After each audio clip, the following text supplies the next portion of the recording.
My fellow Americans, this is your President Donald J. Trump. The hood may call me Donnie T. I just want to clear things up. I know there's been a lot of terrible rumors about me. And I just want you all to know that I'm a really good guy. Sometimes I just get misunderstood. Running a country is very stressful. Sometimes I need a stress reliever, like a perfect storm. One that brings the thunder so I could come as fast as lightning. Sometimes you gotta grab life by the balls, but in my case, you gotta grab it by the pussy. You only have two options, so you gotta pick a side, balls or pussy, whichever one you want. Now, some people may say that I'm racist, but we have Taco Tuesdays every week in the White House. I just love it. My favorite song is Maria Maria by George Lopez. It's a beautiful song. All the rappers love me. Ray Sherman had Up Like Donald Trump. Nelly was talking about me, Trump. They all mention me in all their songs. How can I be racist if all the rappers love me?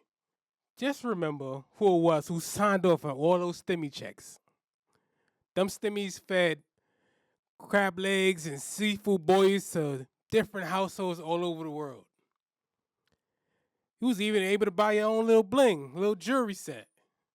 You was iced out. Now, how come when I want America to be iced out, there's a problem? Tell me why. I just don't understand. I get a backlash. When Puerto Rico needed me, who came through with the paper towels? Kobe. That was me. You need to remember that. I am not a racist. My name is Donald J. Trump. The J stands for Julio. Don Julio Trump. Get that right. Now let's start the show. Hurry up and let's go. You all up in the way and you're moving too slow. I'm doing my thing, better act like you know. Everybody, welcome to the Juno Rome Show. I made it to the top. Hey guys, welcome to the Juno Rome Show. I'm your host, Juno Rome. Some of you may ask, Rome, why you want to do a show for? My answer to that is because I fucking want to. There is no better answer than that. Now, I'm out here, trying to do my thing. And I see everybody else making these podcasts and talking about they shit, so I want to talk my shit. Hopefully you enjoy the shit that comes out of my mouth. Like, literally.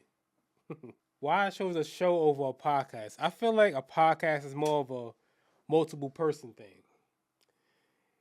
People bounce different ideas off of each other, they debate, they share each other's opinions, so on and so forth. I don't need that. See, I'm a Gemini who has a lot of personality, so I don't really need nobody. So I think I'm gonna do this shit by myself. And why not? We're just gonna see what the fuck happens afterwards. The first thing I would like to talk about on the Juno Rome Show is myself. For those that don't know me, my name is Juno Rome. I am an inspiring rap artist from Brooklyn, New York, Coney Island, to be specific. Coney Island, Wildin', Styling, we're more than this than amusement parks, by the way. So I'm from Coney Island. That's where I grew up in. I love it. Right by the water, the rise, so on and so forth. Now, I got my college degree and my master's in organizational management. So right now, I'm trying to put everything together and just mush it and come up with something great for me, my brand, and everything else. This shit takes a lot of work. It's not going to happen overnight, and I know that. Content is key, so here we are. And if you out there trying to live out your dreams, I need you to do the same shit. Make shit happen. Now, here on the Juno Rome Show, I like to spread positivity. I like to highlight certain people and their accolades. So the first thing I want to talk about is this tool. Y'all know what this tool does, right? I'm going to call this tool a cutter. Let's fuck the mic up. I'm going to call this tool a cutter because we only acknowledge one scissor on this earth, and that is Miss Lana. So I want y'all to clap it up for Miss Lana, who's having an excellent year so far, and this year just started. She re-released her successful album named SOS Lana. This album went #1 earlier this year. Then she said, fuck that, I'ma drop a whole movie with Keke Palmer called One of Them Days. That went #1. She's the first person in history to have a #1 album and a #1 movie in the same year, and she did it in 1 month. The album is fire. My favorite song on the album, I don't want to sound like generic, is Kill Bill, because that shit was crazy, and of course News. Now the movie was fired. It reminded me of all the Friday movies put together.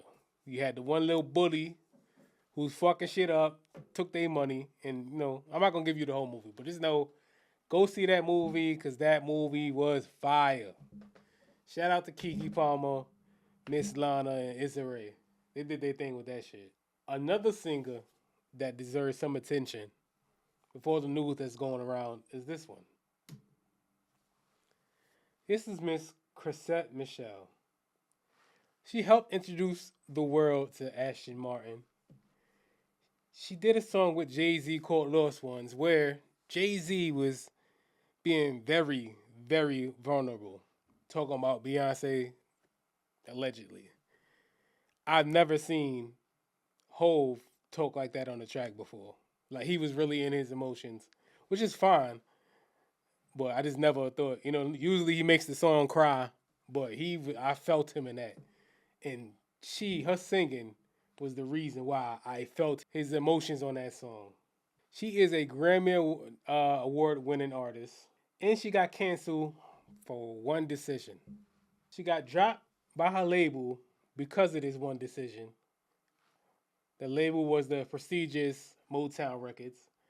Spike Lee even took one of her songs, Black Girl Magic, out of his Netflix series, She's Gotta Have It. All because of this one thing. And that's because she decided to perform at one of the inauguration balls for Donald Trump in 2017. She was called everything in the book.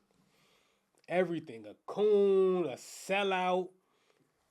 She sent out a letter saying that she did this to try to bridge the gap. And nobody was hearing that shit. They dubbed her shit like, oh, fuck this bitch. They did her crazy. And I'm saying this now because recently we had a whole bunch of artists that decided to perform with Trump, well, for Trump. We had Nelly at the inauguration ball.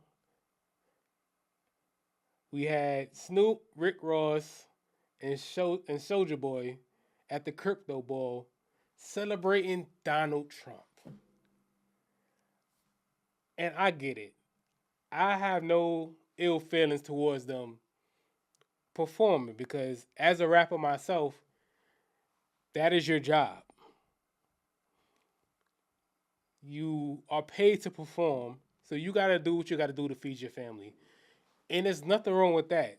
You should not hold any anger towards them at all. I'm going to tell you later who you should direct your anger towards. But there's two things I wonder with this. The first thing I wonder is, did anybody even hit Shorty up to let her be down with the performances? Like, Rick Ross got a whole song with her. Like, if I was Rick Ross, I would hit Shorty up like, yo, I know they dubbed your shit before, but times have changed. Come with me to the crypto ball and let's perform together.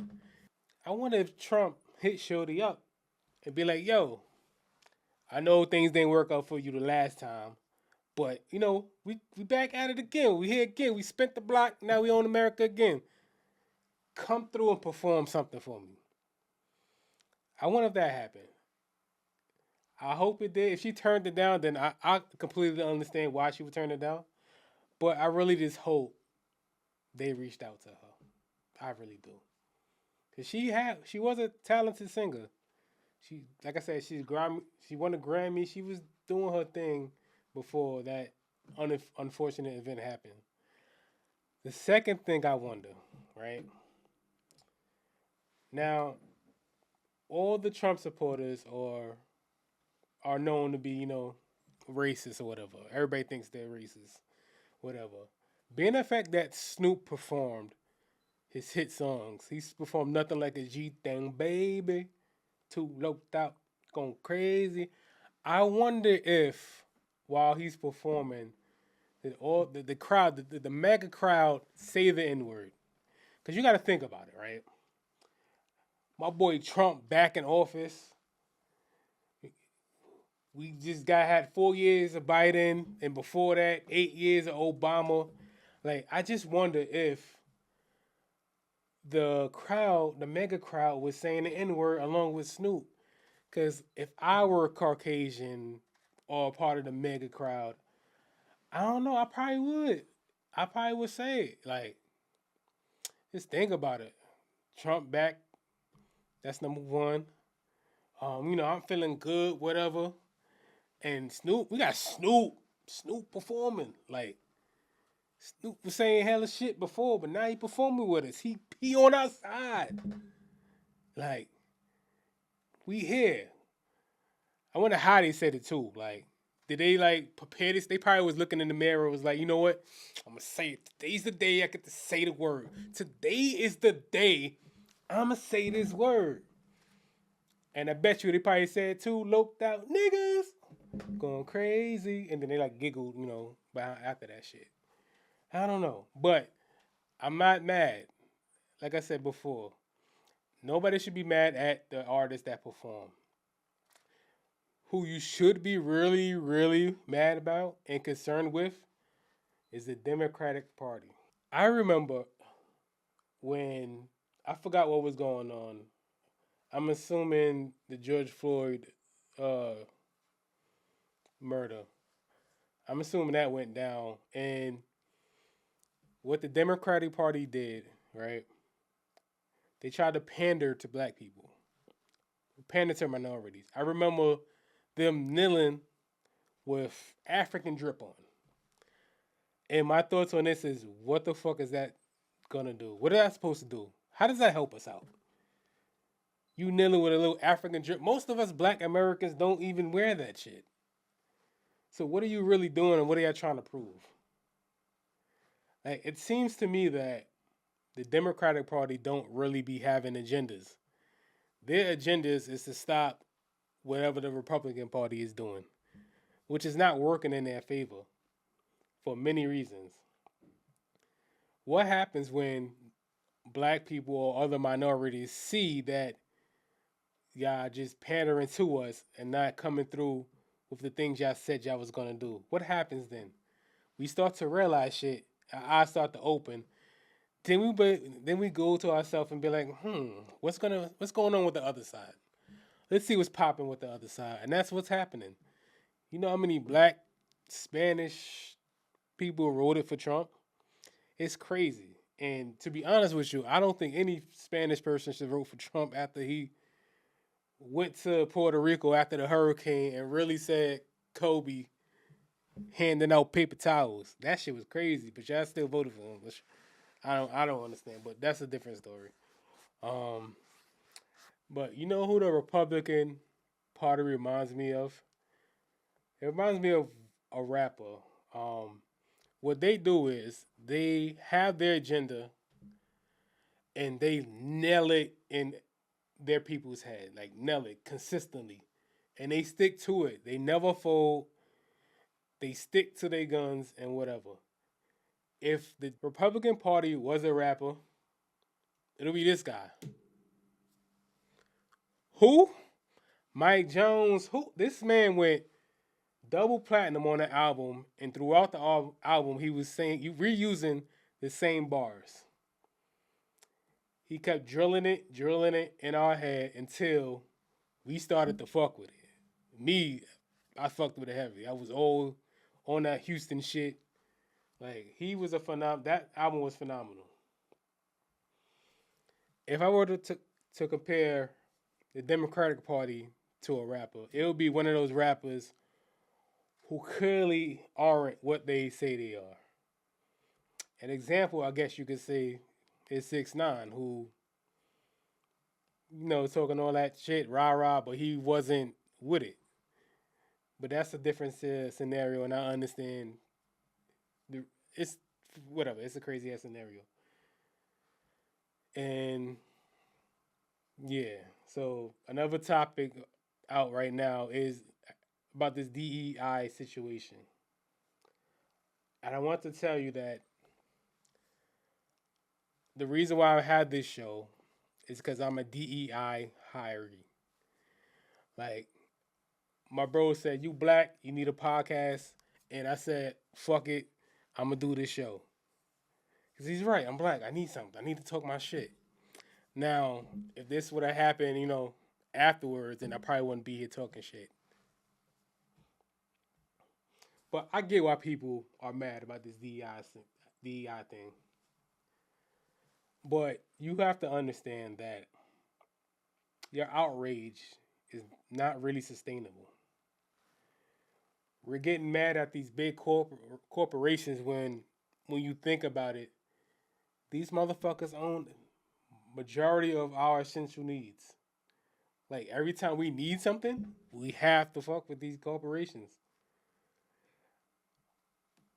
You saw Jeff Bezos over there. You saw Mark Zuckerberg. You saw all these big companies, TikTok owner, siding with Trump. There's nothing we can do. It is what it is. You need to use your energy that you have and focus on other things. Focus on doing your part to build your community. There are other communities where they work together to build something and help each other out. That's what we need to do as black Americans. We need to come together and help build our communities, help teach our youth ways to be in order for them to be successful as they can be. Because we're not going to get it from other places. I don't even know why we depend on these other places to help us out. Now, if they do help us out and they are genuinely concerned with us, then yeah. But until then, it's time for us to do our own thing and help our future. Because nobody's going to do it. I've seen many different groups of people where, I'm not going to say who, but y'all should know who already. They have their own society, and they build each other up. They work with each other. They keep building and keep building and keep building. We can't do that for whatever reason. Because I know with our community, if somebody just show them a dollar, extra dollar, or say they're going to get something extra, we're going to fold quick and get that dollar. I tell you right now, if Trump came out with a job, a federal job, you get all medical benefits. Let's say you get $241 a day or something like that of picking cotton. Do you know how many black people will go to the fields? Quick, pick that cotton? A lot. We are not, for whatever reason, we're not the ones that stick to a plan. We always get sidetracked for whatever reason. And they know this. They know it. Think about it. I forgot what we was outraged about one time. And we were so outraged that they decided to give us a holiday, Juneteenth, which doesn't make much sense because we're sharing the holiday with everybody else. But, and like I said, they know these things. It's crazy. They do things to shut us up. They know how to shut us up. They know how to calm our outrage. If McDonald's say, oh, they put out a DEI too. Now, if McDonald's gave out coupons for apple pies, we're going to fold and go to McDonald's. It's just how the world works. I don't understand why it's that way, but it is that way. It's crazy. Real crazy. The last thing I want to say is Rest in peace to everybody that was on that plane and in that helicopter. That was crazy. I don't know how air traffic control let that happen, but rest in peace to those. And yeah, like I said, welcome to the Juno Rome Show. In the future, this is the first episode, so you gotta bear with me. But in the future, I promise there's gonna be more thoughtful conversations. You know, if you got any ideas of things you want me to talk about, just shoot me a text, email, DM me, or whatever. Thank you for tuning in. Till next time. Hurry up and let's go. You all up in the way and you're moving too slow. I'm doing my thing, better act like you know. Everybody, welcome to the Juno Rome Show.